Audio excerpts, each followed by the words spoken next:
Here we go from ABC News. Trump appoints Fox News host Jeanine Pirro as top prosecutor in D.C. Yo, shout out to Judge Jeanine. This is amazing. Is she temporary, though? Yeah, interim. Because they're waiting for, was it Ed Martin, I think? Yep. So he's got until May 20th. Yeah. Well, they'll confirm him real fast. Yeah, that's why Trump did it.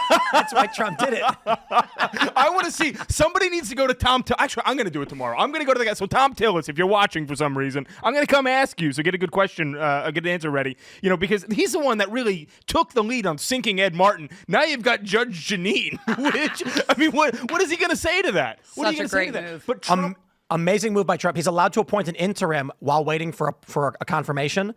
And when they're like, we're not going to take Ed, he's like, then you get Judge Jeanine instead. Yep. And then after the 120 days is up, we get Judge Judy. I mean, we can keep going. We can do this every 120 days for the next 4 years, Tom Tillis. You want to play games? Let's play, baby. And I don't think you get more based than Judge Jeanine. No. Yeah, that's pretty true. So D.C. needs to be cleaned up.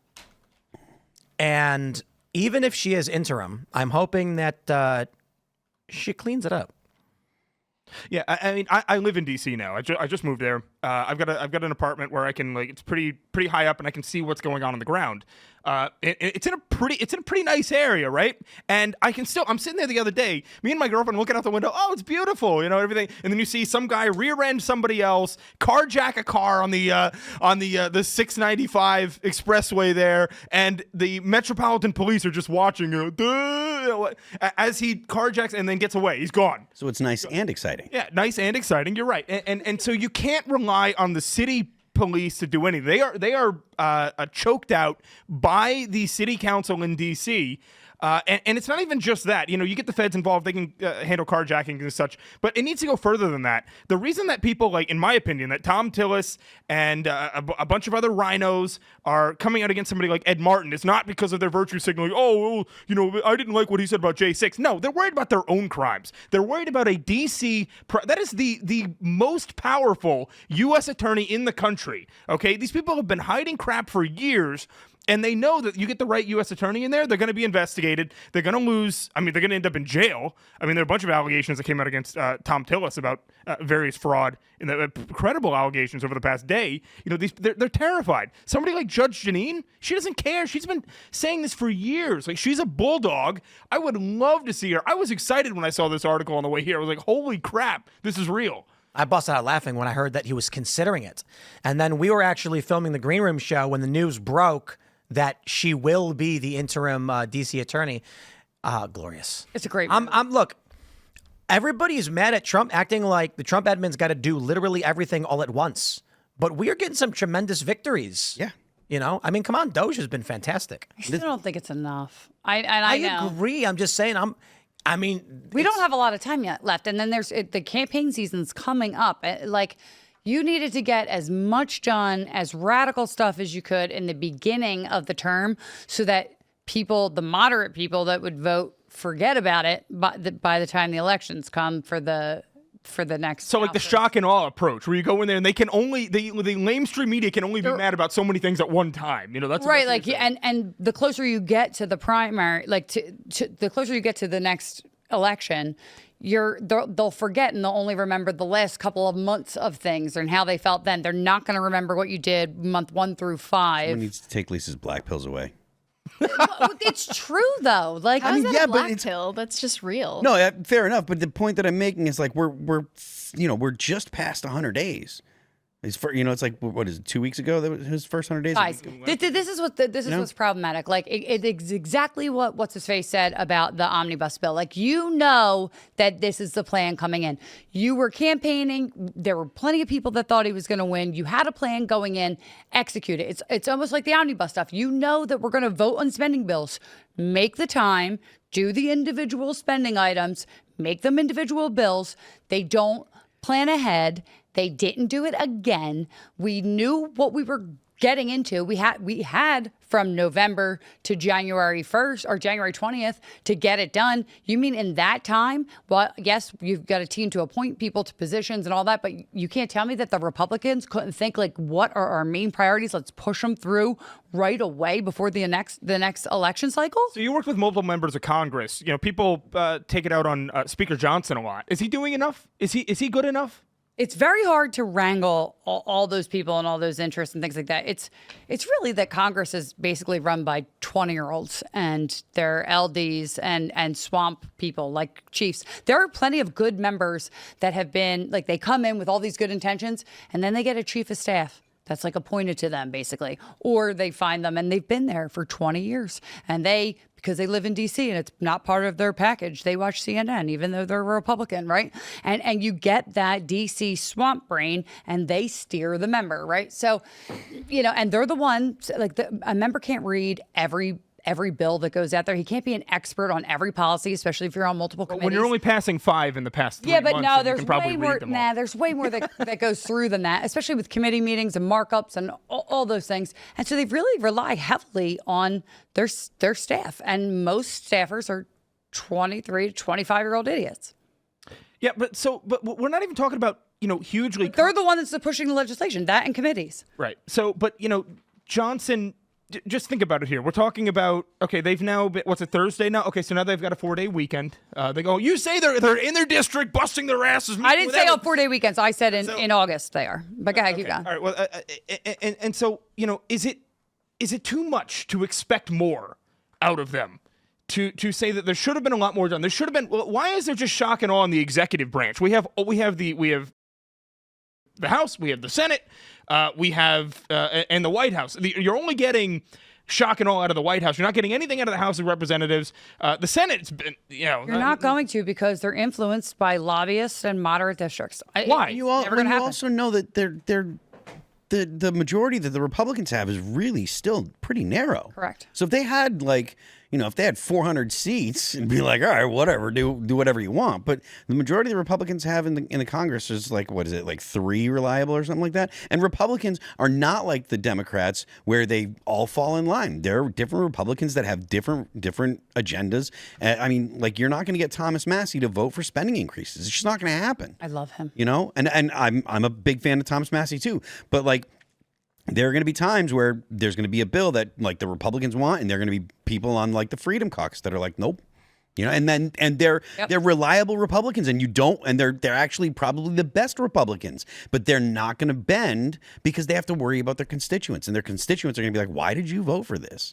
We didn't want this. Oh, and it happens, and then they get Facebook campaigns, and then they get primary opponents, and they're spending extra money, and it's like the sausage making is not. It's not as easy as you guys think. What is the problem in Republican politics where they all feel like they have to grandstand all the time? Where they all feel like, oh well, this is the hill we're going to die on. Proxy voting for parents and like but you don't all see politics. The Democrats they all they do is grandstand and virtue signal. But they get shit done. That's the problem. It's not shit that I want to get done, but they get it done. Wait a minute. Nancy Pelosi, Pelosi, Democrats, you can hate her all you want to, but she's a good speaker. She gets shit done. She does. She commands. She definitely did. Okay, she why can't we do that? I mean, we need a Nancy Pelosi. But listen, what do we have now? Speaker Johnson? Yeah. Imagine him coming to you and saying, listen, Nick, can you do me a favor? Now I want you to imagine how Pelosi was like, you listen here, you little shit. You're going to do what I tell you to do. That's what she's like. I know. And you're like, okay, ma'am, please stop spitting on me. But the thing is that the Democrats, you'll hear them.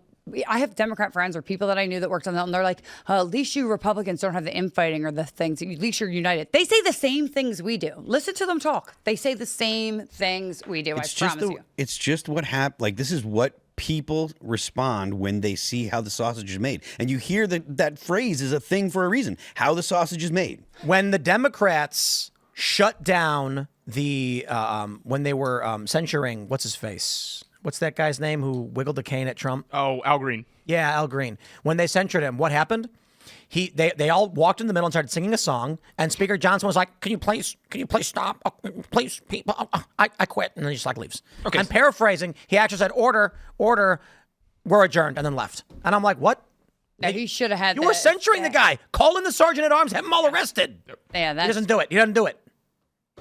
Yeah, because, because we have a conscience, and people that are on the right have this idea of fairness and duty and responsibility, all the things that the left throws out the window, and we should abandon your duty and responsibility is to carry out Trump's agenda right now. It's not even about Trump's agenda. It's if you're the Speaker of the House and the Democrats are singing songs obstructing Congress, you arrest them. I agree. That's what the Sergeant at Arms is for. And the Speaker, the Republicans, are jellyfish. They're tired. They're tired of being. Well, I guess they're used to this because they have been lambasted in the media as like the bad guys. Like I know people that are Republican now, but are still afraid to tell their clients, like in real life, like, oh, I'm not a Republican, but like I can kind of see where Trump's coming from. There is still this tinge that if like Cowardice? you're a Republican, yes, Cowardice? yeah, that you're like that. There's this stain on you that you're like this bad person or you're whatever. Our country is in trouble because we have cowards. Cowards Agreed. everywhere. I know there are celebrities, actors, musicians, professional athletes who have messaged me throughout the years being like, man, I love your show. I love what you do. I just, I can't say anything because I'm like, bro, you've got 7 million followers. Tweet one time. Right. If you want to save this country, you are a thought leader. You need to speak up. And they're like, no. That's true. And then you look at what Ye is doing. That guy's gone off. He's gone so far off the other end. Yeah, we listened to that banger earlier here in the studio. I was like, what is happening? We will save that one for the uncensored portion. Kanye West's new song, which has it's got a backup vocals from Adolf Hitler. Yeah. That's not a joke. It really does. Not a joke. Actual. That was I wild. can't believe I'm sitting in the same seat that he was at one point. Here, I'm so honored. So true. To be fair, that was the other studio. It was I was in that studio too. Probably the same seat though.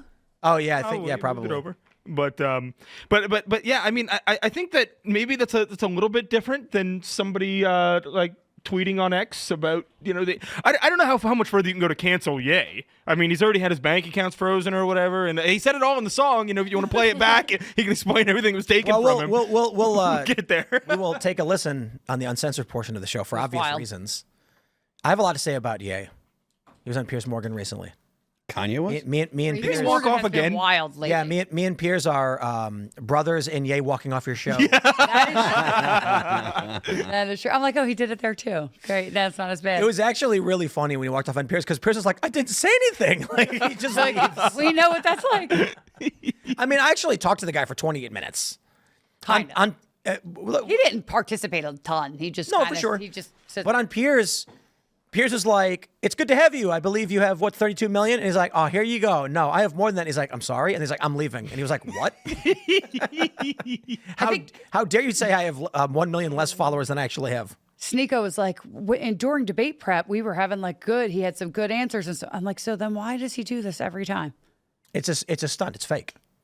Like I've said this a million times. I think he planned to do that. It's first of all, when Ye came on our show, they had a jet waiting for him. You can't do that. So when they left the show and immediately got on a jet and took off, I called the charter company and I said, did you give him our jet? Like, I don't understand how he's flying out of our airport right now in a jet. And they were like, that's not possible. And I was like, how does he have a jet there that he was able to just get on and leave? And they were like, he must have pre-booked a jet. And I was like, why would he? He staged it. I thought that he went straight from the studio to go get hibachi. He landed at the airport at KFDK, went to Hibachi, came to our studio, left our studio, back to KFDK where a jet was waiting for him, and he took off. And the jet had come from Mercer. And so, because you can track all this stuff very easily. And I was like, hey, wait a minute. How did they have a jet waiting for him? Because they tricked me and never intended to actually do the show. That's sad. Their intention was to come on the show, do a stunt, and storm off intentionally. When Ye came on the show, when we were waiting before, totally normal guy. Totally normal guy, like me talking to Phil right here. He was talking like this, I think it's really interesting what we're seeing with Elon Musk, and the things he's been doing. And we're talking, and it was really normal. He sits down, Milo's here, Nick's here, and then he's talking. He's like, "What do you think about Mike Pence?" And then Milo starts talking about it, and then he's like, "Yeah, that's really interesting what he's been working on." And I said, "Here's the story we're going to open with. If you're cool, it's about Mike Pence has been commenting on your dinner." And he's like, "Yeah, okay." Turn the cameras on. Yo, I'm just gonna say, man, I'm talking about. And I was like, what? and then he storms out. And I was like, we literally talked to him for an hour. We filmed it all. We filmed everything leading up to it, and we published it. And I was like, watch that video. When he was just chilling, totally normal. As soon as the cameras turned on for the live show, it was like, it's all fake. And then he stormed off. Yeah. And then there's a jet waiting for him. Milo insists it wasn't staged. But I'm like, how did they have a jet waiting for him? Like, we called one. You called a jet and got a jet an hour. To rural West I would tend Virginia. to believe Milo. It was Frederick, Maryland, which is about an hour from D.C. So that's not what's unheard of. What's unheard of is flight crews have a restriction. The moment you call a crew, there's an 8-hour period. Or I forgot how it works, but basically, FAA regulates how much time a person can be active for a flight. But they can't have them on standby? No, because there is a certain amount of time. So he's flying from the East Coast to the West Coast, which is going to be, like a 5-6 hour flight or whatever, especially for a PJ. It's not going to go as fast as a big jetliner, meaning you need a fresh crew starting right now.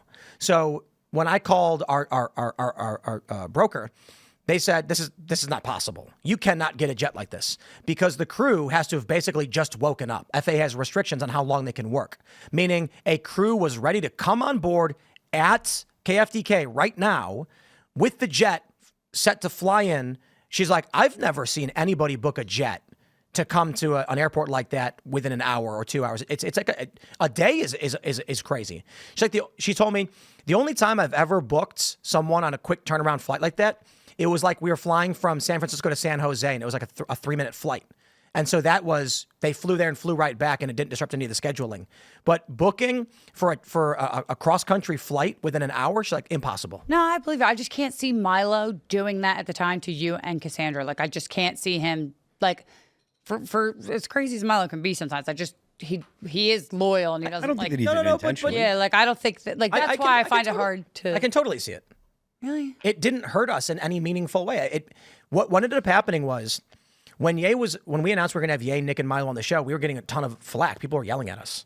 Then when he stormed off, the liberal media wrote, Tim Pool pushed back against anti-Semitism, and they were actually writing positive things about me. It got massive celebrity coverage. So my view is, I don't know if Milo's telling the truth or not. He says it wasn't staged. But if Milo's mentality is, I'm not going to be hurting Timcast, I'm going to be boosting his profile, giving him the biggest show and a major celebrity stunt. That makes sense. He's going to, it'll be good for him. Right. And maybe he did. It was funny because the coverage after the fact was either that you pushed back too much or that you didn't push back enough so you couldn't win. And everyone was like, you screwed that interview up. And I was like, You misstated his follower count, didn't you? no, we interviewed him for about an hour beforehand when we published that video. So I was like, fine. The video is up. We talked to him for a while. He got mad at me because he said, how do I win the presidency? And then I didn't think it was a serious question. And so I said, well, the thing is with the elections. And then as we're walking upstairs, he goes, I asked you a question. You didn't answer me. I asked you how to win the presidency. And I said, oh, ballot harvesting. And he was like, what's that? And I was like, you get a bunch of activists to go door to door and pick up ballots for people. That's what Democrats do. And he's like, really? And he starts writing it down. And I was like, oh, good luck, dude. Anyway, So James, that's the Ye story. So O'Keefe published another. I don't know if you saw that. Yeah, the Pam Bondi thing. Yeah. Interesting. I just now saw that. Another one? I'll pull that one up, but we got to we are going to go to chats in a second, but I'll pull this one up.